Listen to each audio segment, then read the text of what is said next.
Hello and welcome to our EV Rider Transport Auto Fold Scooter Repair Guide. In this video, we're going to show you how to replace the controller and the remote control module, but first, I just want to mention a few things. If you want a copy of our free catalog, just go to our website, mobilitydirect.com, click on the green button at the top of every page that says free catalog, and fill out the simple short form. It's that easy. You'll get one in a week or two tops. I also want to say that if you subscribe to our YouTube channel, you're automatically going to get entered into our monthly giveaway. We give away a free mobility scooter once a month, and all you have to do is subscribe to join the raffle.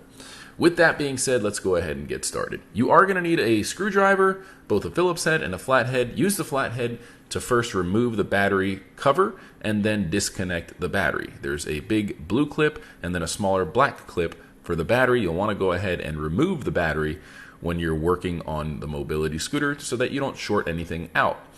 Now that the scooter battery is removed, we went ahead and tilted it over to the side, and we're just pointing out that there are several different screws on the back half. So the big plastic piece on the back half, we need to take all the screws out. We don't need to take the screws out for the front plastic piece that surrounds the bottom part of the front of the scooter, just the rear. So go ahead and look for every single screw.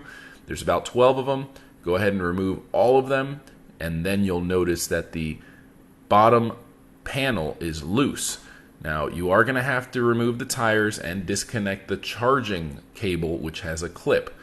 So make sure you do that. And what we're doing now is removing the little plastic hub caps, and you will need two different size Allen keys to remove those tires. They are on there pretty tight with some Loctite.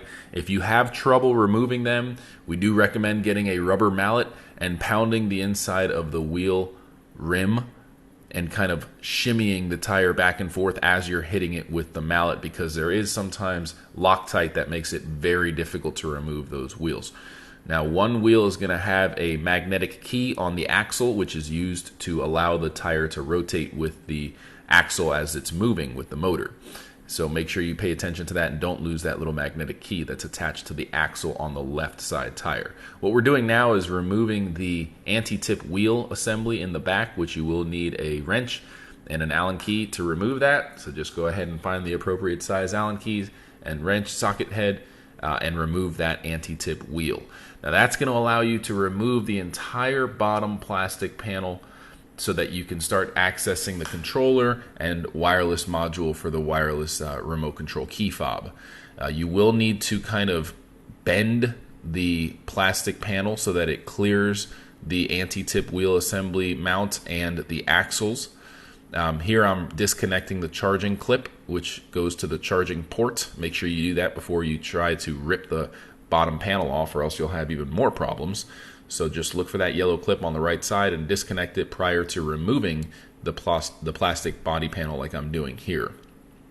Now again, you will need to kind of bend outwards the wheel well part of the plastic paneling to clear the axle on the left side, and that should do it. I mean, it might take a little bit of willpower here, but you can get it done. Now I'm pointing out the remote control wireless module. We have a replacement here.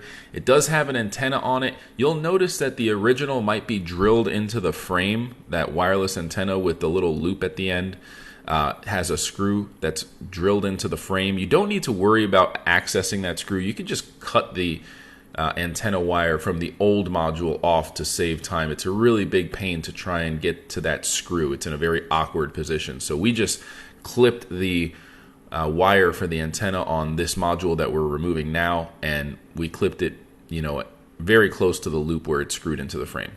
So now I'm removing the actual controller. There's two screws holding it in place, and you'll see I'm accessing both screws through the plastic body panel where the seat frame comes up through. It is kind of difficult to access those different screws, but there's only two that hold that controller in.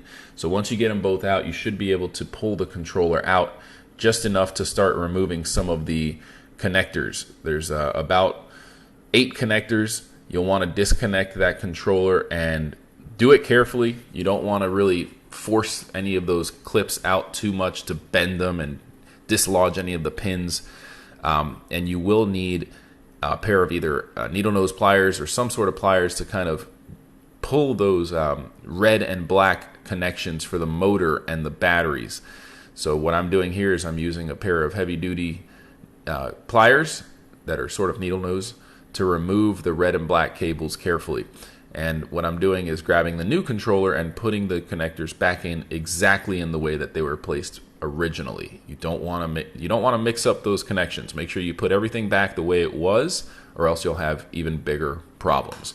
So once you have all those connections in place, you want to go ahead and rest that controller back on the little dock that it belongs to, get your 2 screws and screw them back in. It's that simple. Now with the wireless module, keep in mind, again, we cut the antenna wire that's dangling there, the little black wire that's dangling towards the bottom of that module. We cut it off the original one because, again, it was very hard to unscrew that screw that's holding in the antenna wire at the end. There's a little terminal loop. You don't need to screw it in. It's not meant for a ground. It's just a antenna. So I'm connecting the new wireless module, and what I'm going to just do is kind of take the wireless antenna cable and just zip tie it to the frame, which is something that the manufacturer said we can do, and there's no issue with that. So we're just zip tying it to the frame however you'd like. Just cut those zip ties to make it clean, and your antenna is going to work fine. Now we're going to go ahead and reconnect the battery so that we can get ready to put everything back together. The hard part's pretty much done. At this point, all we have left to do is just put everything back together and resync the wireless remote control to the new wireless module. So I'm just strapping the battery in, connecting those 2 connectors together, and testing out the folding feature, which seems to be working fine now. So as you can see, by using the lights in the back, the red one to fold it, it's folding just fine, which is one of those moments where we say, Eureka, it worked. We did it, and the unit's ready to go now. We just, again, have to put everything back together. So carefully put the unit up on its front side. It's going to be a lot easier to install that panel while the scooter's in its upright position. And if it happens to be that your unit is broken while in the folded position, it's going to be a lot easier to do this job. Unfortunately, we had to do it while the scooter was unfolded, which makes it a lot more difficult to do.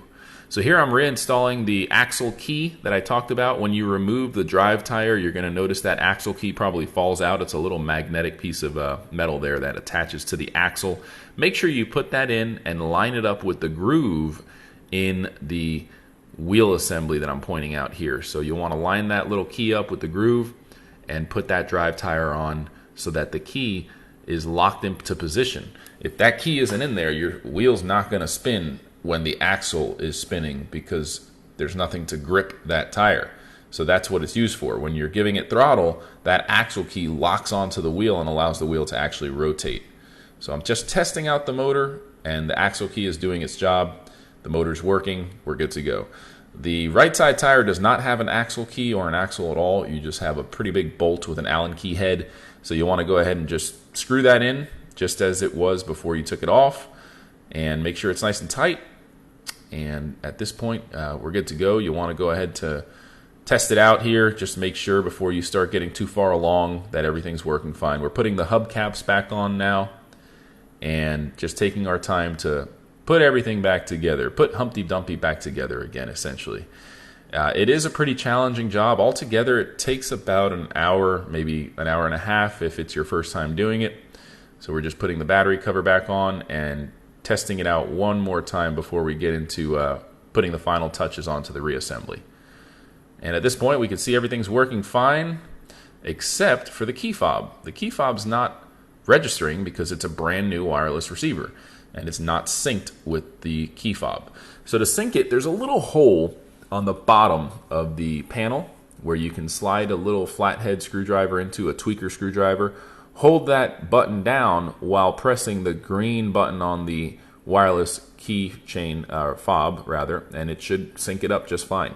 There are other videos that we're going to make to show you how to sync up the wireless remote control if you have a different version, but essentially you just have to depress that button, and while you're depressing it, press the green button on the wireless key fob, and it should sync it up just fine.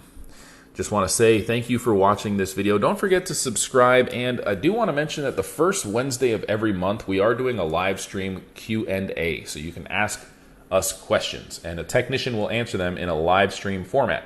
So if you know someone with a scooter or a power wheelchair that's broken down, it's the perfect opportunity to join us and get technical answers to your questions. Hopefully we can get your unit back up and running.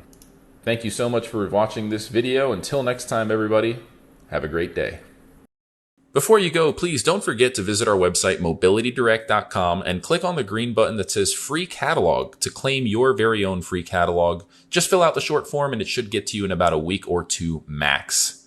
I just want to take this time to personally thank each and every one of you for watching this video. We couldn't do it without our subscribers. So if you like our content, please go to YouTube, search for Mobility Direct, and subscribe to our channel. You can enable notifications. That way you'll get notified whenever we release new videos. We're constantly making great videos. We have tons of playlists that range from repair videos, unboxing videos, research and development, and much, much more.